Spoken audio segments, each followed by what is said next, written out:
रसिक हो नमस्कार.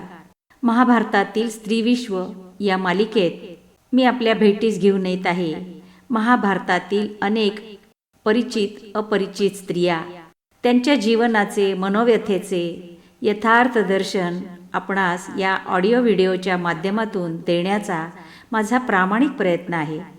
महाभारत या प्रचंड ग्रंथाच्या आख्यान उपाख्यानामध्ये आपल्याला असंख्य स्त्रिया भेटतात, ज्यात उर्वशी, लोपामुद्रा, सुजाता, शर्मिष्ठा, देवयानी, शकुंतला, जरिता, लपिता, कुंती, माद्री, सुभद्रा, रुक्मिणी, द्रौपदी, उलुपी, चित्रांगदा, स्वाहा, पुलोमा, सावित्री, दमयंती, शची या असंख्य स्त्रिया एकामागून एक मी आपल्यासमोर आणणार आहे. महाभारतातील या स्त्रियांची, त्यांच्या मनोविश्वाची माहिती आपणा सर्वांना व्हावी, यासाठी माझा हा अल्पसा प्रयत्न. इंद्राणी शची. इंद्रपत्नी शची. त्रिशिराचा वध केल्यामुळे इंद्राला ब्रह्महत्येचे पाप लागल्याचे दुःख होतेच. त्यानंतर वृत्रासुराशी सख्याचे नाटक करून त्याला मारल्यामुळे इंद्र पश्चाताप दग्ध झाला. निस्तेज झालेला इंद्र काय प्रायश्चित्त घ्यावे याचा विचार करीत इतस्ततः भटकू लागला. एके दिवशी तो कुणालाही न सांगता नाहीसा झाला. त्यामुळे इंद्रपद मोकळे पडले. राजाच नसल्यामुळे या वेळेस परचक्र आले आणि असुरांनी आक्रमण केले तर काय, या विचाराने नेतृत्वविहीन देव भयभीत झाले व इंद्रपदासाठी सुयोग्य व्यक्तीचा शोध सुरू झाला. ऐल्य कुळातील राजा नहुष त्यांना या पदासाठी योग्य वाटला. तो अत्यंत तेजस्वी, पराक्रमी, यशस्वी आणि धर्मपरायण होता. तो पुरुरव्याचा पुत्र आयु आणि स्वरभानूची पुत्री प्रभा यांचा ज्येष्ठ पुत्र होता. सर्व देवांनी इंद्रपदासाठी त्याला सादर निमंत्रित केले. त्यांच्या आमंत्रणाचा नहुषाने सहर्ष स्वीकार केला. इंद्रपद मिळाल्यानंतर मूळचा विनयशील असलेला नहुष हळूहळू अहंकारी होऊ लागला. Power corrupts man and absolute power corrupts him absolutely, या उक्तीचा प्रत्यय नहुषाच्या व्यक्तिमत्वाकडे बघितल्यास येतो. त्याने सर्वांना अपमानित करणे सुरू केले. त्याची कामासक्तीही वाढीस लागली.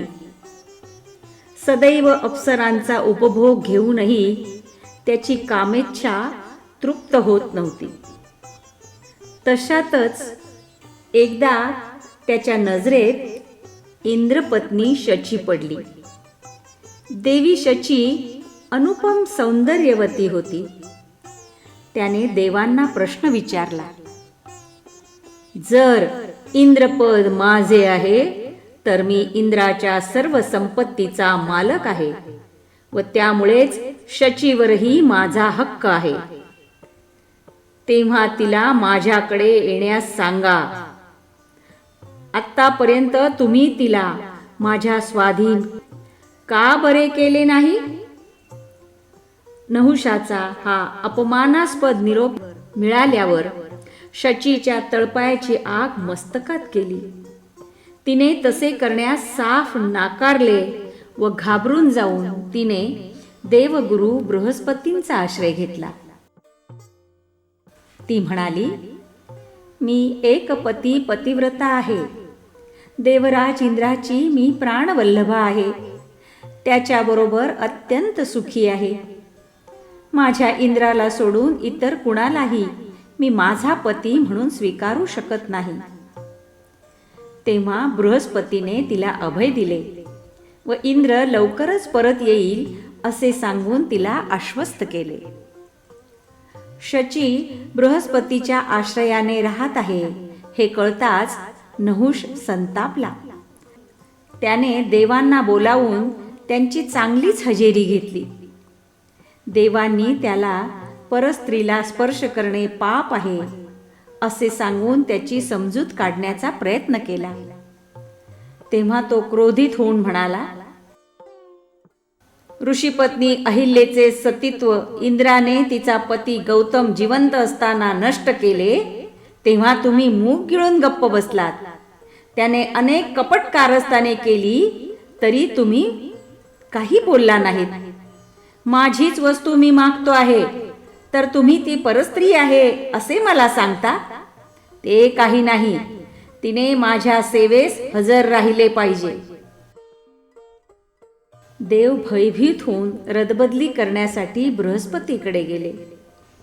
बृहस्पतीने तिला देवांपाशी सोपविण्यासाठी नकार दिला. हा सर्व प्रकार बघून शची स्फुंदून स्फुंदून रडू लागली. तिची समजूत काढताना बृहस्पती म्हणाले, तू अशी रडू नकोस. रडण्याने काही साध्य होणार नाही. तू स्वतःच नहुषाकडे जाऊन थोडा कालावधी मागून घे. काळाच्या पोटात अनेक विघ्न लपलेली असतात. काळच हे संकट निभावून नेईल आणि काळच नहुषाचा निपात करेल. त्यांच्या सांगण्यावरून शची नहुषाकडे गेली. त्या सुंदरीला स्वतःहून येताना पाहून नहुष हर्षनिर्भर झाला. नहुषाला हात जोडून ती म्हणाली, हे देवेश्वरा, मला थोडा अवधी मिळावा अशी माझी इच्छा आहे. कारण इंद्र कोठे गेला आहे, कोणत्या स्थितीत आहे याबद्दल कुणालाही काहीही कल्पना नाही. योग्य शोध घेऊन त्याचा पत्ता लागला नाही तर मात्र मी नक्की तुझ्याकडे येईन. तेव्हा नहुष प्रसन्न झाला आणि त्याने तिला पंधरवड्याचा अवधी दिला. शचीने उपश्रुती उर्फ रात्री देवीची उपासना केली. ती प्रसन्न होऊन शचीकडे आली आणि तिने शचीबरोबर इंद्राच्या शोधास जाण्यासाठी कबुली दिली.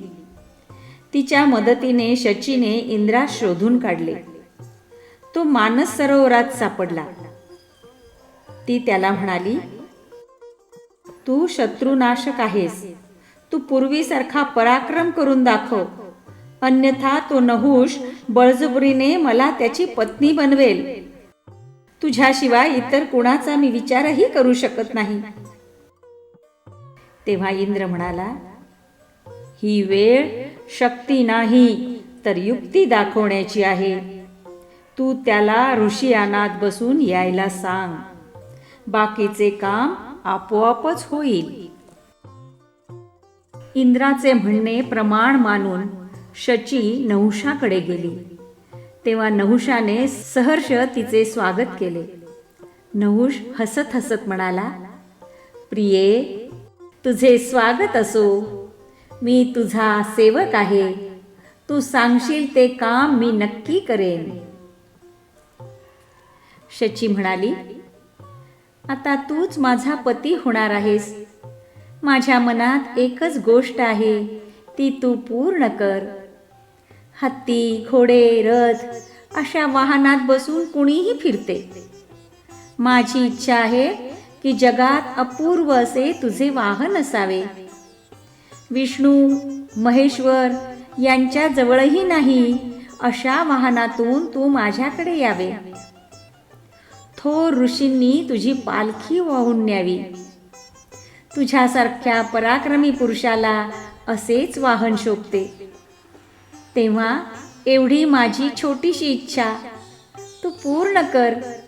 मी सर्वार्थाने तुझी होईन. अरे, अशा अपूर्व वाहनातून यायला मलाही आवडेल.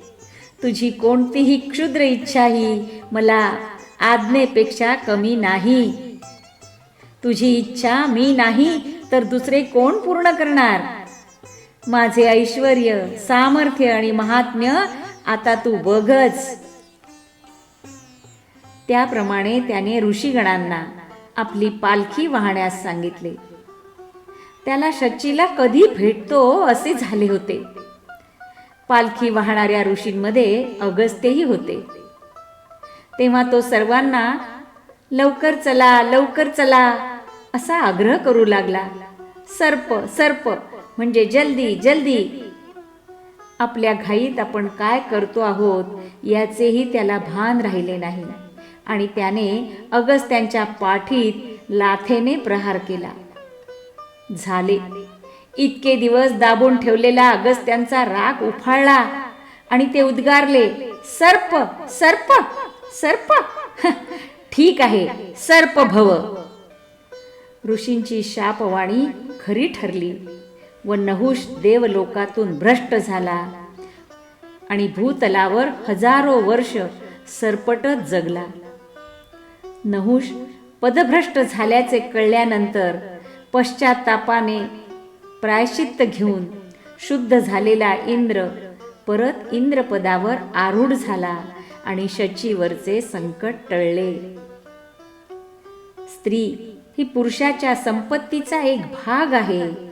ही मानसिकता शचीच्या निमित्ताने अधोरेखित होतेच. परंतु लैंगिक छळाचा इतिहास किती जुना आहे हेही कळते. यावर शची चातुर्याने आणि संयमाने योग्य सल्लागारांच्या सहाय्याने मात करते. महाभारतातील स्त्री विश्व. लेखिका डॉक्टर नीलिमा निशाणदार.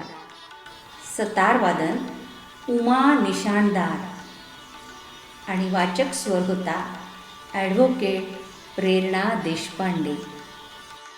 मित्रांनो, असेच नवनवीन व्हिडिओ ऐकण्यासाठी बघण्यासाठी आपण माझ्या नवप्रेरणा एंटरटेनमेंट या यूट्यूब चॅनलला सबस्क्राईब करा, लाईक करा आणि शेअर करा. तुमची ही छोटीशी कृती मला खूप आनंद देते आणि नवनवीन व्हिडिओ बनवण्याची प्रेरणा देते. धन्यवाद.